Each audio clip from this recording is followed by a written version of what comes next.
This is Mastering Your Wealth with David Gagnon, the podcast. You talk about, making your life financially work when the paychecks stop. Okay, that's something that we can all kind of work towards and use different, strategies and vehicles, as we say here in retirement planning, to make that happen. But there's also a couple things we can't control. One of those being a possible recession. And we've been hearing that word a lot lately with some recent volatility. Market Watch interviewed 6 financial professionals and asked them, if you're worried about a recession, what should people be doing? Here's some of the things they said to consider. Number 1, build up cash reserves. Number 2, pay off high interest debt.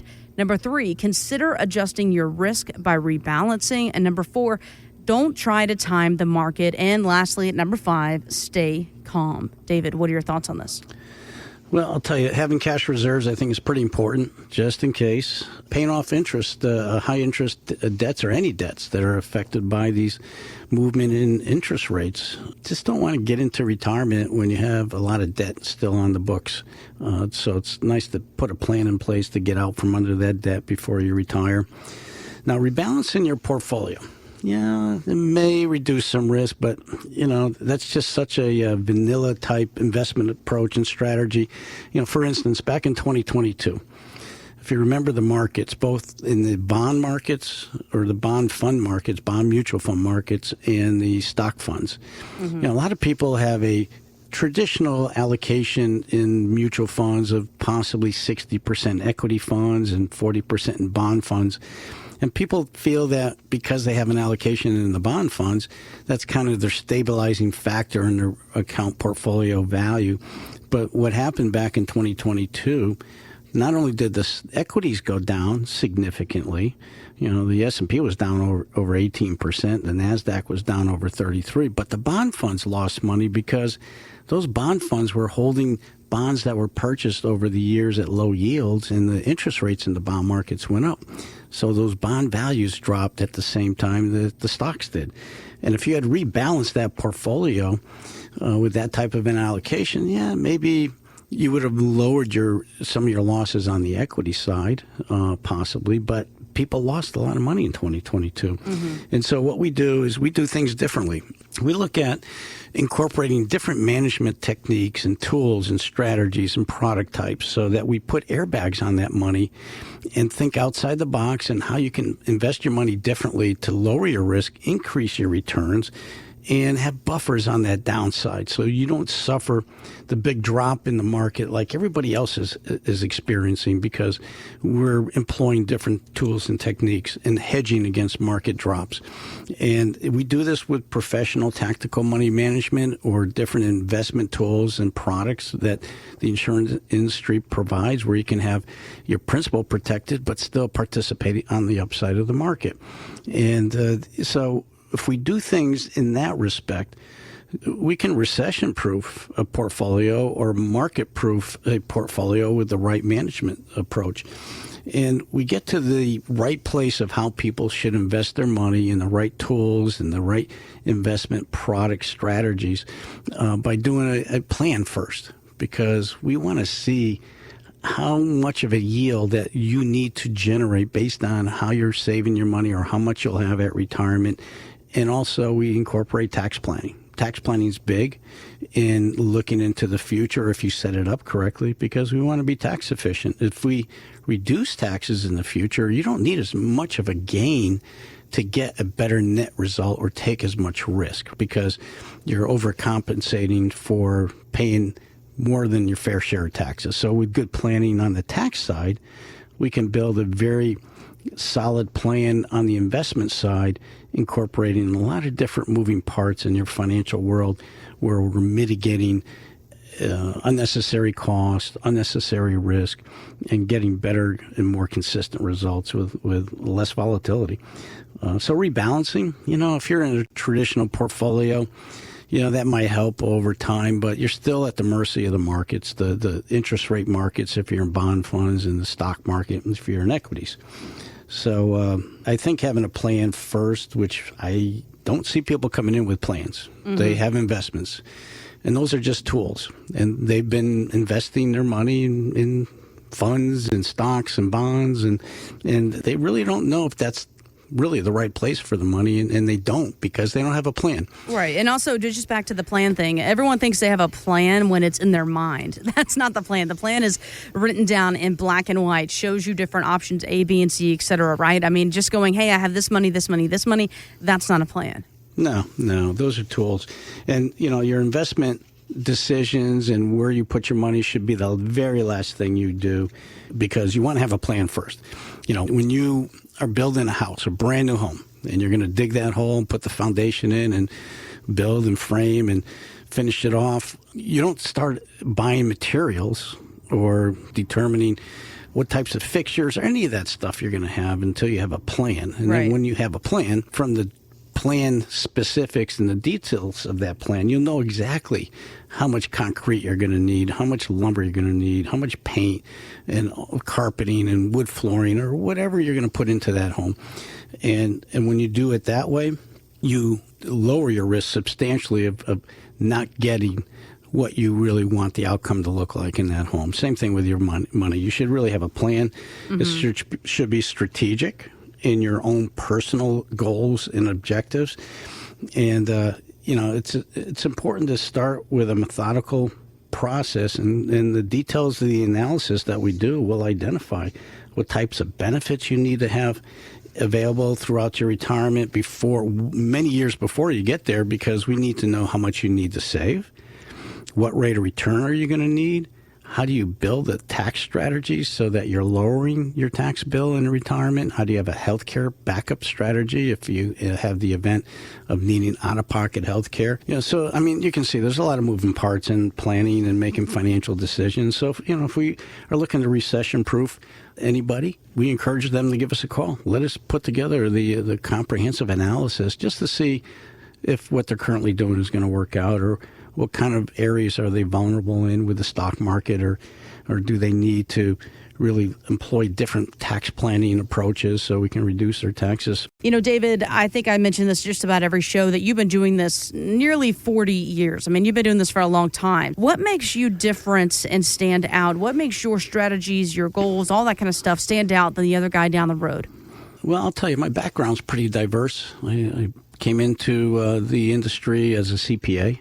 Been doing a lot of tax work over the years. Earlier on in my career, I still continue doing advanced tax planning strategies, because one of the things that you can really utilize in your back pocket to gain more wealth and take less risk is to find ways to reduce your taxes by using the tax code correctly. Integrate that with the financial world. And that is, I think, an invaluable background to have when it comes to long-term planning for folks. So I started out working in the CPA professions, designed and grew my own CPA firm. We did a lot of business accounting and financial reporting, tax preparation, tax planning. And then I realized, knowing what I knew and seeing some of the mistakes my clients were making that were in the financial planning area, working with other folks before I actually did comprehensive planning, they were making some costly mistakes in the things they were investing their money in and how they were paying it and getting charged in taxes unnecessarily. So I decided that it was better for me to sell my tax and accounting practice and focus on comprehensive planning, which I did back in 1990. I got all my licensing and then sold my tax firm and been doing comprehensive planning since that time. And so I've had the experience of seeing so many different cycles occur in the stock market, the economy, the tax law changes, and working with so many folks over the years to see what was working for folks and what wasn't, and some of the common mistakes people make over and over again in employing the right financial strategies and actually doing planning. Because you really have to do financial and tax planning that's personalized first. And when you get that plan design in place, then the details of all that analysis will help identify how you should invest your money, in what types of investment tools and strategies, and also what tax types, because you want to not only be investment diversified, you want to be tax diversified. And overall, we're trying to create, what I try to do as an advisor is build so much value, way over and above whatever I could get paid, because we want to help people get the most out of all their resources by making good financial decisions. And it comes down to making good decisions with your Social Security claiming, your pension, your income distribution planning. And you can just see the list goes on and on with financial decisions that you want to make good in all those areas. Now, if you retire with a 401k, the question usually becomes, what do I do with it? There are generally two choices. You can either leave the money in a former company's plan, or you could roll it over to an IRA. So, David, what should we know about each option there, and which one do you usually recommend to clients? We always evaluate a client's 401k plan, especially when they get into retirement, or even before retirement, but more so when they retire. We have to determine if the 401k is the right fit, especially when it comes to income planning. 401k is a great accumulation tool because what happens is people can set up a systematic monthly savings deposit into their 401k. And today you might even have a Roth 401k, so you can kind of start building up a tax-free portion of your retirement. And if you're young, I highly recommend those that have a 401k Roth to really consider trying to amass more money in that area. But the 401k is great for accumulation, but when it comes into retirement, it's tough to really put together a great income distribution plan because most of the investments in their investment options are bond funds and stock funds. But when you have an income plan, we're using income generating tools that are much different than bond funds. And so we'll take a look at how do we improve somebody's long-term and income distribution strategy by trying to see if it can be accomplished using their 401k options, and how can we do it differently and improve the results in getting higher yields, getting consistent income, getting predictable income, and keeping risk at a bare minimum. And so when we start looking at how do you make improvements of what you're currently doing, we do a portfolio analysis just to show folks if you're making a change and you're going to have us work on your investment strategy, how does it compare to what you're currently doing? Because what we'll be able to show folks is how much risk we're reducing, how much yield we can create, how much cash flow we can create that the 401k just can't do. Now, here's a great opportunity. If you have a 401k plan, and if you're over 59 and a half, most 401k plans will allow you to do what's called an in-service rollover to an IRA, which opens up the entire investment world for that money to do things differently, to get better results, possibly with higher yields, lower risk, lower fees, and better investment management. And so we do a lot of those in-service rollovers because once we educate people on the better alternatives that you can find outside of the 401k, just creates better value and opportunity for those folks with that 401k money in a self-directed IRA. But here's the other thing. If you retire younger than 59 and a half and you have a 401k, this is something you got to be very careful about before you move that money into an IRA. Okay. If you terminate employment with an employer and you're age 55 and you have a 401k plan balance, you can use that money if you leave it in the 401k for income, and you can start taking distributions without the early 10% withdrawal penalty the IRS will typically charge you with if you had that money in an IRA.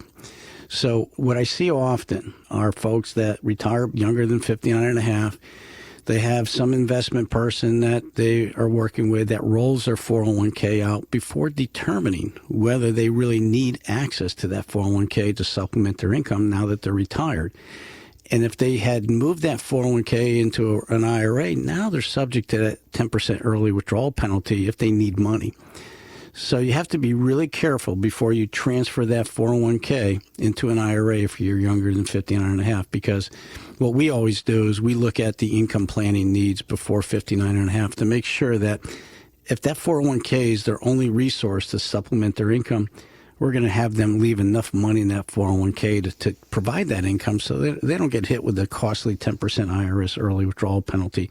So that's something that we see a lot, unfortunately, and it's because either, the person, the investment person they're working with didn't know about that rule, or they did and they just didn't really advise the client appropriately. So if you're really struggling to determine if your 401k is the right fit for your investment planning and your retirement needs, give us a call. Let us do that 401k plan analysis and show you whether that's the right fit going forward, or are there better opportunities outside the 401k plan to improve your long-term results with better performance and lower risk and lower fees. Now, I want to jump to this. I know this is a question literally everybody has. You want to know, how much money do I need to save for retirement? Is there some magic number that I need to finally get to? Well, according to the government, expenses for younger retirees, and we're talking 65 to 74, amount to nearly $4,900 a month.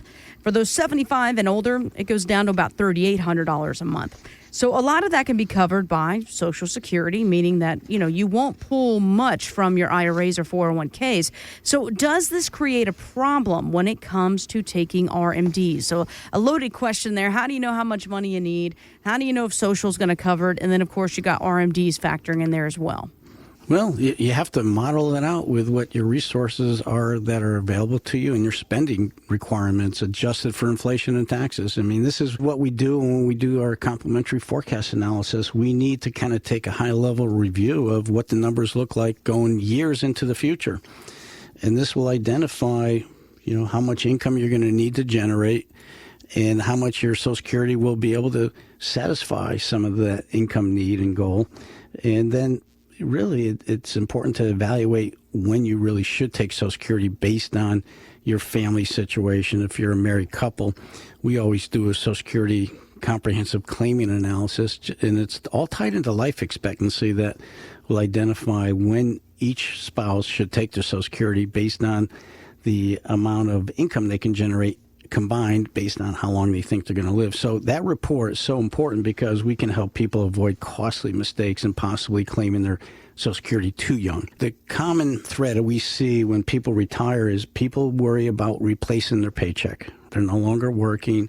They need a paycheck to cover their bills. And the first thing that they look to do is turn on their Social Security without any thought to whether that's the right thing to do at that time. And so when we show people that in many cases it's better to defer taking Social Security, then their next question is, well, where do I get my income? And so we show people how to design and we structure a strategic income distribution plan with their other resources. So if it's retirement savings or brokerage accounts, we can show them how we can create that income that gives you the luxury of deferring your Social Security so later you're going to get more. But we know how to fill that income gap with the right tools and the right strategies to allow you to do so, because this is something that the decisions you make should be rational and logical based on the details of your own personal analysis, not based on emotions or assumptions that you don't give any clear thought to as part of an overall plan approach. But the thing is, we also stress test forecast assuming Social Security benefits might get reduced. We hear a lot of talk about Social Security not staying afloat, and that could be a real possibility going out to, they're projecting around the year 2033, 2034, they might have to reduce benefits by 20 to 25%. So that is a big drop in an expected resource in the future. So we want to see if your plan can really absorb that and your other resources can pick up the shortfall. And it's good to go through this exercise now, because if that were to occur and everything looked good without any reductions in Social Security, but in fact they do happen, you're going to have to make some very big decisions or spending decisions and adjustments so that you can make sure you don't run out of money.